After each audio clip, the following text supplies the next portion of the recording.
India ब्लॉकना थादोकपा Congress के मिरेप अनिमक मिखल माई पागलकपा असि चिंग अमदि तम अनि के माई पाकपने एमपी अनिमक स्टेट असि के ओइबा वाफम कया पार्लियामेंट सोइदना पुखतकनी हाइना सीएलपी के लीडर ओ इबोबिना फोंदोक्रे वाफम असे ngasi 19 सुबा लोकसभा मिखलदा माई पागलकलबा अंगोमचा बिमोल अकोइजम अमसुंग अल्फ्रेड कांगम एस अर्थर ओपगी थौरमदा महाकना फोंदोखिबने मणिपुर प्रदेश कांग्रेस कमिटी ने सिंधुना पीटी रोड लेबा कांग्रेस भवन पांथोखिबा ओपगी थौरम अदुदा सीएलपी की लीडर ओ इबोबिना हाई इंडिया ब्लॉक न पुथोकपा कांग्रेस के मिरेप अनि यामना चावना माई पाकपा ngamliba से इंडिया ब्लॉक अमदि कांग्रेस पार्टी न होनबदगी माई पाखिबा नते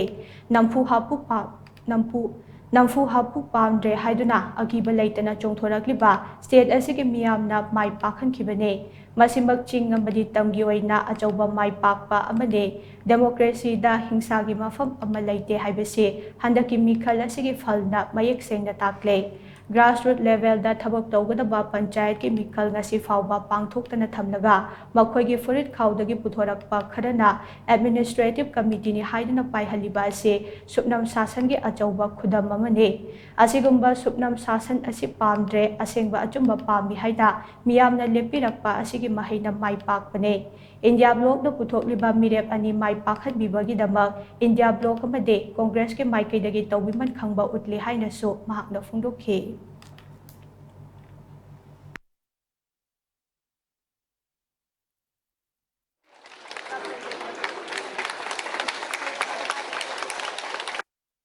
अवांग नोंपोक भारत याम पेटपा मणिपुर हाइबम लैबनी मदुदैदा जाति खुदिमक नागा कुकी मैतै पांगन मैतै लोइना लैमिनबनी मदुर लैबसे पिक्चरसु पिक्चरना नोइना खंगदबसे मिखा पोनबा हैनदबा मिखा पोलगदी मिखा पोन हिंगदौ सरकुदी सिगिमना सरुक साम हेली हाइबसे भारत की करोड़ साम निफू लेबा अदुगुम्बगी रिप्रेजेंटेटिव लागा पार्लियामेंट मनुंगा पार्लियामेंट दु सेगाई हि लाउगदौमने नोइना खै उचितबि याब्राइना पार्लियामेंट के मपान थोरासु तौगदौबनेबा मदुदनी खोइना हाजे कनागुम्बा रूलिंग की पार्टी नदि हाइबे यावे एस समानि फुमदोइ लेबदे मोय अनि ख अल्फ्रेड के बिमोन के चलगा करिनो माना आई लाउरुदुइबा हाय नो डेमोक्रेसी चटप लेपाकने पृथ्वी पुनः मंग येंगिबने हुजित पालिबा सेक्टर पालिबा सरकार से सिना असुम्ब तौरिबा तौदबरा से पृथ्वी पुनः मंग येंगिबनेबा अखोइना मियाम त पिखिबा कमिटमेंट शांति की दमकता अखोइगी मैनिफेस्टो अमसुंग मियाम द पिखिबा कमिटमेंट दो अखोइगी नौना खलबा एमपी सिंह अमसुंग इंडिया ब्लॉक कांग्रेस पार्टी मियाम ग पुनः चटमिनरे हाइर खांदा कमिटमेंट खुदिमक मणिपुर द शांति हंजलकनाबगी दमकता होनगनी हयेंग मक्तगी हौरकांदा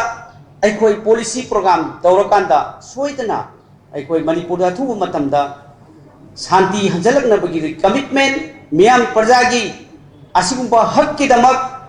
अखोई प्रजा मियाम वारिबा मयाम सिंहियम खुदिमक्त सोथरबा सिस्टम लेत्रबा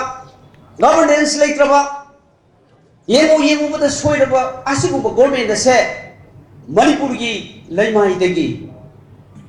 फुटोखिबा मतम ओइरे मरम असिना अचुम्बगीदमक अखोई लेपसी जस्टिस कीदमक अखोई fight तौरसी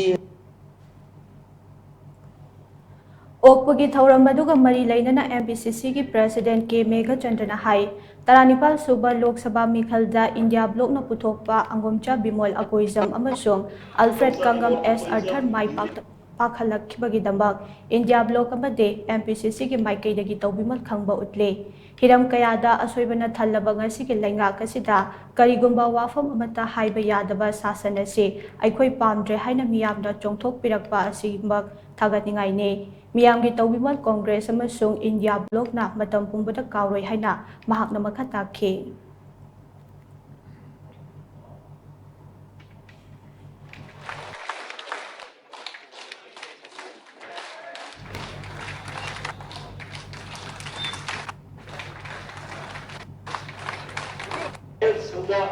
Y esto va a ir a